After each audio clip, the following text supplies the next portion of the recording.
농지하면 많은 분들이 그거 투자하기 너무 어려운데 라고 꺼려 하시는 분들이 많이 계시잖아요. 그런데 여기에서도 우리가 충분히 투자할 수 있고, 그리고 이런 틈새로 투자할 수 있는 물건들이 있습니다. 그 물건에 대해서 제가 오늘 설명해 드릴 거예요. 설명하는데 이 설명 순서는 이렇게 제가 잡아봤습니다. 자, 토지 중에 농지는 무엇이고 어떤 농지를 우리가 쉽게 투자할 수 있는지에 대해서 제가 자세하게 설명해 드릴 거고요. 그 다음에 경매로 접근했을 때 경매 정보지를 그래도 여러분들이 볼 수 있어야 되겠잖아요. 그래서 경매 정보지를 볼 수 있는 그 순서를 1부터 2, 3까지 나눠서 한번 설명해 드리겠습니다. 그리고 이런 농지와 토지를 어떻게 시세를 조사하는지, 그리고 그 다음 나머지에 대해서 설명을 해 드리겠습니다. 그러면 먼저 농지에 대해서 제가 설명을 해 드리겠습니다. 자, 농지 하면 우리가 생각나는 게 있죠. 자, 논, 그리고 아마 밭이 있을 거라고 생각합니다. 자, 다만 여러분들이 이제 투자를 하려고 하면 이걸 논이라고 하면 안 됩니다. 답, 그리고 밭은 전이라고 합니다. 그래서 농지 하면 전, 답이 있구나 생각하시면 돼요. 다만 이런 농지를 여러분들이 투자처로 접근하기가 어려운 이유가 있습니다. 우리나라에서는 농지를 보호하려고 해요. 그렇기 때문에 농지를 사고, 그리고 이 농지를 내 겁니다 라고 소유권 이전할 때 필요한 서류가 있습니다. 이게 농지 취득 자격증이라고 해서요, 우리 일반적으로 농취증이라고 합니다. 그리고 이 농취증이 있어야 여러분들이 경매나 그리고 공매로 농지를 낙찰받을 때 소유권을 이전할 수 있고, 특히 경매 같은 경우는요, 경매는 낙찰받고 일주일 이후에 낙찰받은 부동산을 당신이 사세요라는 매각 허가를 해줍니다. 그런데 이 농취증이 없을 때는 불허가가 되고요. 그리고 문제는 이 불허가 되었을 때 낙찰 가격의 10%인 보증금을 몰수당합니다. 그렇기 때문에 여러분들이 특히 경매로 접근할 때 농지가 굉장히 그래도 농취증 발급을 신경 써야 됩니다. 그리고 만약에 공매로 접근을 했다고 하면 매각 허가 결정까지 약 7일, 영업일 기준으로 7일 정도 주는데요. 이때 만약에 매각 불허가 될 수도 있지만, 불허가 되더라도 다행히 공매는 보증금을 돌려받습니다. 그렇기 때문에 이 농취증을 발급받을 수 있냐 없냐가 굉장히 큰 관건이에요. 다만 오늘 제가 소개해 드릴 물건은 농취증이 필요 없는 농지입니다. 이런 농지 같은 경우는 일반 사람들도 충분히 투자에 이용할 수 있고요. 그리고 여러분들도 투자를 할 수 있습니다. 그리고 농지 같은 경우는요, 농협이나 그리고 여러 곳에서 대출이 생각보다 잘 되는 경우가 많습니다. 그리고 위치만 괜찮다고 하면 충분히 다른 사람이 살 수 있는 그런 토지로서도 투자할 수 있으니 꼭 이런 물건들도 한번 봐보시기 바랍니다. 자, 그러면 경매 물건을 보고 한번 설명해 보시도록 하겠습니다. 자, 오늘은 여러분들도 충분히 투자할 수 있는 토지 중에 하나인 농지에 대해서 설명해 드릴 건데요. 자, 이 농지를 경매로 접근했을 때 여러분들이 가장 먼저 이해해야 될 것이 이 경매지를 어떻게 보느냐예요. 그래서 먼저 이 경매 물건이 이렇게 사건 번호라는 게 있습니다. 이 사건 번호 같은 경우는 여러분들이 경매를 입찰할 때 2023 타경하고 입찰표와 그리고 봉투에 적어야 되고요. 여기서 사건 번호의 비밀이라고 하면 2023 타경이라는 거는 2023년에 이 경매로 나온 물건이 얼마입니다 라고 가격이 매겨졌다 정도만 지금은 듣고 계시면 좋을 것 같습니다. 그리고 위치를 알 수 있는데요. 이 위치는 이 토지, 즉 농지가 있는 곳이 어떤 사람들이 어떻게 이용할 수 있는지, 그리고 이 가격이 어떻게 되는지, 그리고 팔릴 수 있는지 없는지, 그리고 다음에 이 부동산 자체를 가격을 알아볼 때 굉장히 중요한 역할을 해줘요. 그리고 여기에서 보면 물건 종별에 농지라고 되어 있고요. 그 면적이 있잖아요. 약 238평인데요. 이 면적을 아는 것은 두 가지 측면이 좋습니다. 첫 번째는 시세를 조사할 수 있어요. 가격을 비교할 수 있고, 그리고 이게 지금 경매로 나온 물건 자체가 싼지 비싼지, 일반 물건보다 싼다고 하면 사면 좋겠죠. 그리고 이 물건에 어떤 부동산을 건물을 올릴 수 있는지를 확인할 수 있는 것들이 이런 면적에 의해서 결정이 됩니다. 그리고 아까 238평짜리가 지금 3억 3,800만 원까지 가격이 내려갔네요. 약 계산을 해보면 238평이면 약 한 평당 150만 원 정도 가격을 알 수 있겠네요. 그리고 여기에서 보시면 경매지에서 거물 면적과 매각 물건이라고 해서 토지 매각이라고 되어 있잖아요. 혹시나 거물 면적에도 거물 매각이라고 나와 있으면 건물과 토지가 같이 나왔다 이해하시면 되고요. 혹시 거물 면적은 이렇게 공란이고 매각 물건에 토지만 나왔다라고 하면 지금은 토지만 진행되는구나 라는 걸 알 수 있습니다. 그리고 이 란은 바로 매각 토지, 이 부동산에 대한 현황에 대해서 알려주는 건데요. 자, 이 토지가 몇 개 정도 지금 경매로 진행됐는지 이 목록에 보면 나와 있습니다. 목록에 보면 토지에 1번과 2번 있잖아요. 즉, 두 개의 토지가 경매로 진행되고 있다. 그리고 우리 토지는 한 개, 두 개라고 하지 않고요. 필지라고 합니다. 그래서 두 필지가 지금 경매로 진행되고 있구나 정도 알 수 있습니다. 자, 이 부분이 여러분들이 토지를 접근할 때 그리고 부동산을 접근할 때 가장 중요한데요. 이 토지가 얼마만의 크기로 그리고 얼마만의 높이로 지을 수 있는지를 이렇게 결정해 주는 게 있어요. 그것이 용도라는 겁니다. 이 용도 안에 보면 준주거라는 것이 있는데요. 이 농지가 있는 곳이 준주거 지역에 있는 토지다 정도로 이해하시면 될 것 같습니다. 자, 그리고 나서 이제는 이제 경매 권리 분석을 제가 해드릴 건데요. 여기에서 보시면 임차인 현황이 있고 그리고 토지 등기부라는 게 있습니다. 자, 임차인 현황 같은 경우는 여러분들이 권리 분석을 할 때 경매는 말소 기준 권리를 찾고요. 여기에 임차인이 있는지 없는지에 따라서 대항력이 있는 임차인이 있을 때 권리 분석을 더 깊숙하게 해야 됩니다. 다만 토지에 누가 임차인이 있겠어요. 네, 그렇기 때문에 임차인은 없는 토지고요. 그리고 이런 토지 등기부에서는 여러분들이 봐야 될 것은 이렇게 말소 기준 권리를 찾는 것이 중요합니다. 여기 보니까 2021년 7월 21일 그래서 말소 기준 권리가 있네요. 다만 여기에서 권리 종류에 지분 이런 게 많잖아요. 이렇게 지분이 많을 때 여러분들이 하나만 더 보시면 됩니다. 무엇을 보냐? 매각 물건 명세서에 있는 이런 부동산 표시라는 걸 보면 되는데요. 여기 물건에 대해서 300제곱이라고 되어 있잖아요. 여기 혹시 지분해서 몇 개 이렇게 나눠져 있는지 나눠져 있지 않은지만 보면 됩니다. 이거 같은 경우는 아까 등기부 등본에 지분이 있지만 결국은 뭐예요? 그 지분을 다 모아서 이렇게 경매로 지금 팔고 있다라고 해서 부동산의 모든 표시를 다 해주는 것입니다. 그래서 여러분들이 혹시나 이게 지분 물건인지 아닌지를 확인을 하려고 하면요, 더 꼼꼼하게 이 매각 물건 명세서 두 번째 장에 있는 부동산 표시에 지분 표시가 있는지 없는지 그리고 전체 부동산이 나와 있는지 나와 있지 않는지만 확인하시면 됩니다. 자, 이렇게 경매지를 통해서 이 부동산이 이 농지가 어떻게 크기가 어떻게 됐고 가격이 어떻게 됐다 라는 거를 이제 확인했으면요, 이렇게 사진을 통해서 이 토지 위에 어떤 건물이 있는지 아니면 누가 여기에 농지니까요, 뭐 벼나 여러 가지를 지금 짓고 있는지를 확인할 수 있습니다. 보니까 아무것도 없네요. 건물도 없고 그리고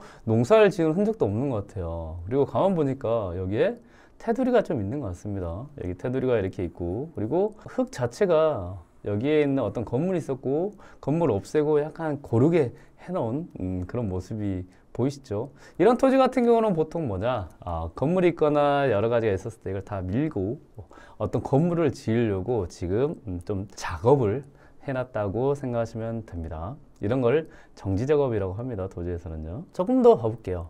자, 그러면 과거에 여기에 무엇이 있는지 보고 현재는 지금 어떻게 바뀌었는지 한번 보겠습니다. 이게 2020년에 찍은 로드뷰인데요. 과거에는 이렇게 건물이 있었네요. 그리고 이게 2022년 작년에 찍은 사진인데 그래도 건물을 지금 다 철거했습니다. 왜 철거했을까요? 그렇죠. 그래도 어떤 건물을 지으려고 준비 중이었다. 그렇기 때문에 지금 이런 물건이 경매로 나왔다 라고 한다고 하면 여러분들이 여기서 이제 토지를 쉽게 접근할 수 있는 방법이 있어요. 무엇일까요? 왜 건물을 하필이면 밀었을까요? 왜 하필이면 2020년까지 건물이 있었던 곳을 없애고 무언가를 지으려고 했을까요? 그렇죠. 그 건물을 지으려고 했던 분은 이 토지에 어떤 사람들이 수요가 있고 그리고 이 토지가 충분히 건물을 지어도 그만큼 팔리거나 여러 가지 조사를 다 하지 않았을까요? 그렇죠. 그래서 여러분들은 어떤 건물이 있었는데 이거를 밀었다. 그리고 그 땅이 이렇게 정지 작업이 되어 있다 라고 하면 먼저 생각해야 될 것들은 왜 있는 건물을 없앴을까? 라고 생각하면 여러분들은 그것이 투자 포인트가 됩니다. 그러면 여러분들 이렇게 로드뷰나 그래 사진을 봤을 때 이렇게 평평한 땅이 있잖아요. 그러면 묻지도 따지지도 말고 먼저 시세 조사를 하시고 그 다음에 중개소를 통해서 여기에 왜 이런 작업을 했는지 알아보신다고 하면 좋은 땅을 좋은 가격에 경매로 살 수 있는 기회를 얻을 수 있습니다. 아마 여기에서도 땅을 평평하게 해서 이거를 건물을 지으려고 지금 준비 중이었다가 여러 가지 이유로 경매로 지금 나온 것으로 생각이 됩니다. 자, 그러면 시세 조사를 한번 해봤어요. 이게 네이버 부동산을 통해서 한 건데요. 아까 경매 물건이 한 평당 약 150만 원 정도 했습니다. 그리고 이게 준주거 지역이었고 그게 아까 대지와 답이라고 했어요. 논이 지금 섞여 있는 땅이 평당 150만 원 정도 했는데요. 이거와 위치가 조금 다르긴 해도 이 지역에 있는 비슷한 준주거 지역에 그리고 이렇게 건물을 지을 수 있는 그 농지입니다. 농지가 평당 얼마 나와 있냐? 지금 평당 450만 원에 나와 있습니다. 그러면 약 몇 배죠? 3배 정도로 일반 매매에서 가격이 나와 있다라고 하면 지금 경매 물건은 얼마나 싼지 알 수 있겠죠. 자, 지금 경매 물건이 약 3억 정도 했었거든요. 자, 여기서 보니까 경매 물건이 3억 3천까지 가격이 내려갔단 말이에요. 그러면 3억 3천만까지 유찰됐는데요. 아까 매물로 나와 있던 평당 450만 원을 기준으로 지금 이 땅이 얼마 정도인지 대충 유출을 해볼까요? 238평입니다. 곱하기 약 450만 원이라고 하면 이 땅의 가격은 10억. 당연히 위치는 다르겠죠. 그렇지만 이 10억이라는 금액 자체가 정확하지 않을 수 있습니다. 그렇지만 절반 정도만 해도 얼마죠? 약 5억 3천 정도 됩니다. 그러면 이런 물건은 조사해봐야 될까요? 안 해봐야 될까요? 당연하죠. 당연히 조사를 무조건 해봐야 되는 그런 물건 중에 하나입니다. 그리고 조사해서 물건 괜찮다고 하면 이런 물건은 뭐예요? 당연히 입찰까지 고려를 해봐야 됩니다. 다만 여러분들이 지금 걸리는 게 뭐죠? 농지다. 그런데 여기에서 보면 토지 용도에 뭐라고 되어 있죠? 준주거 지역이라고 되어 있습니다. 여러분들이 농지를 접근할 때 이것만 생각하시면 돼요. 농지를 살 때 그리고 내가 소유권을 내 겁니다 라고 등기부 등본을 올릴 때 농지 취득 자격증이 필요하다고 했죠. 그러면 농지증이 필요합니다. 그런데 농지는 목적이 뭐죠? 농사 짓는 거잖아요. 근데 아까 이런 주거지역에 있는 준주거 지역이라는 곳은 여기에 목적이 뭘까요? 그렇죠. 집을 지어서 사람들이 사는 곳. 그러면 농사를 짓는 곳이에요? 집을 지어서 사는 곳이에요? 집을 지어서 사는 곳입니다. 이렇게 용도, 토지의 용도 자체가 농사를 지어서 사는 곳이 아니고 집을 짓거나 상가를 짓거나 공장을 지어서 쓸 수 있는 그런 용도의 토지라고 하면 목적이 농사가 아니기 때문에 농지증이 필요 없습니다. 그렇기 때문에 이런 지금 준주거 지역에 있는 토지는 농지증이 필요 없어서 우리 같은 일반 투자자들도 충분히 접근할 수 있다는 거죠. 그리고 말씀드렸다시피 토지 대출도 잘 된다. 그리고 가격도 지금 굉장히 싸다고 하면 조사해서 이렇게 숨어있는 물건들을 찾아서 여러분들이 쉽게 몇 억 뗄 수 있는 그런 기회를 얻을 수 있는 것이죠. 자, 이렇게 비록 농지로 보이지만 농지가 아닌 건물을 지을 수 있는 땅이었고, 그리고 아까 말씀드렸다시피 농지증이라는 농사의 목적을 두고 있는 그런 토지에 필요한 자격 증명이 필요 없는 그런 토지입니다. 그러면 여러분들이 농지 뭐 복잡하다 하더라, 지금 법이 어렵다 하더라, 농지증이 필요하다 하더라, 혹시 낙찰 받았는데 매각 허가 안 나오면 불허가 나면 내가 보증 몰수된다 하더라, 이런 걱정이 필요 없이 여러분들이 토지에 대해서 아까 말씀드린 용도를 확인하고, 준주거는 농지증이 필요 없다고 했습니다. 그리고 농지인 듯 농지가 아닌 토지를 확인하고, 그리고 로드뷰나 사진을 통해서 거기에 건물이 있었지만 그 건물을 밀고 어떤 다른 부동산을 지으려는 준비를 했다라는 걸 안다고 하면 여러분들은 정말 토지 투자에서 큰 기회가 될 수 있습니다. 그리고 이런 것들을 공부할 수 있는 강의를 부자이커가 지금 제공하고 있습니다. 한번 볼까요? 자, 여기에서 제가 지금까지 설명했던 부분들을 다 함축해서 강의로 배울 수 있는데요. 지역에 따라 구별하는 토지 투자 방법에서 이종 일반 준주거 중공업 이런 데는 농지가 있다 하더라도 농지증이 필요가 없습니다. 그리고 농지라는 거는 농사를 짓기 위해서 있는 거잖아요. 이렇게 토지에 대한 어떤 목적이 있는데요. 그것들을 지목이라고 합니다. 이렇게 이 지목과 그리고 토지를 투자할 수 있는 이 지역에 대해서 부자이커가 이론적으로 설명을 해드리고요. 그리고 아까 진행하는 물건, 그리고 낙찰되었던 물건, 특히 여러분들이 정말 배울 수 있고 실제 투자까지 할 수 있는 그런 물건들을 찾아서 이렇게 진행하는 물건으로 A부터 Z까지 하나씩 부자이커가 다 설명해 드리겠습니다. 정말 지금 모집 중이거든요. 토지 응용관이라고 해서 이론 1시간, 그리고 이런 실제 물건을 가지고 분석해주는 강의 2시간 해서 총 4주의 강의를 만들어서 진행 중이니까요. 여러분들이 토지를 가지고 투자를 하고 싶다. 어렵지만 농지를 가지고도 충분히 투자처를 알고 싶다라고 하면 이 좋은 기회 놓치지 마시기 바랍니다. 자, 그러면 부자이커가 한번 정리를 해보겠습니다. 오늘 제가 설명해 드렸던 내용 한번 볼게요. 농지에 대해 설명해 드렸고요. 그리고 경매지를 보는 순서 A부터 Z까지 알려드렸습니다. 경매 물건을 먼저 요약을 해서요. 사건 번호, 위치, 최저 가격이 있는 곳을 알려드렸고요. 그리고 부동산 현황에 보시면 부동산이 어떻게 쓰인지, 준주거인지 아닌지, 그리고 크기는 어떻게 되는지, 그리고 이 감정 가격이 어떻게 되는지 알려드렸고요. 그리고 3번의 임차인 현황이나 등기부 등본을 통해서 임차인이 있는지 없는지, 그리고 권리 분석을 할 수 있습니다. 그리고 네 번째는 등기부 등본에 혹시 지분이 많다라고 하면 어떻게 한다고 했죠? 그렇죠. 부동산에 부동산 표시 목록, 매각 물건 명세서의 두 번째 장에 보면 있습니다. 거기에 지분 부동산 유무를 보시면 됩니다. 그리고 부동산의 과거와 현재는 네이버나 다음, 로드뷰를 통해서 과거에 어떤 건물이 있었는지, 그리고 이 건물을 밀고 어떤 건물을 짓기 위해서 준비 중인지를 확인할 수 있고요. 부동산의 시세는 네이버 부동산을 통해서 비싼 위치와 여러 가지를 따져서 부동산 경매로 진행되는 물건에 대해서 시세를 확인할 수 있습니다. 그리고 4번은 너무 중요하죠. 농지증이 필요 없는 농지, 준주거나 주거용으로 이용한 농지는 농지증이 필요 없기 때문에 우리 같은 일반 투자자도 충분히 경매나 공매로 싸게 살 수 있는 기회가 있다라고 생각하시면 됩니다. 그리고 마지막, 지금 현재 모집 중인 토지 응용반에서는 3주차에 이런 용도가 주거지역인 곳에 경매 물건으로 있는 애들은 부자이커가 더 찾아와서 설명을 해드리겠습니다. 자, 오늘은 가볍게 농지를 가지고 몇 억 볼 수 있는 그런 실제 사례를 제가 설명해 드렸는데요.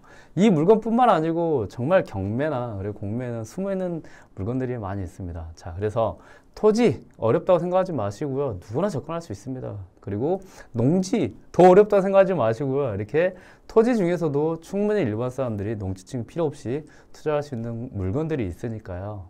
여러분들이 투자의 폭과 그리고 투자에 대한 지식의 폭을 넓혀서 여러분들이 정말 투자에 성공해서 부자가 되는 그런 길로 가보시면 어떨까 생각합니다. 자, 오늘 내용 좋았으면 좋아요, 그리고 더 좋은 내용 많이 받아보고 싶으시면 구독 부탁드리겠습니다. 자, 지금까지 부자이커였습니다. 감사합니다.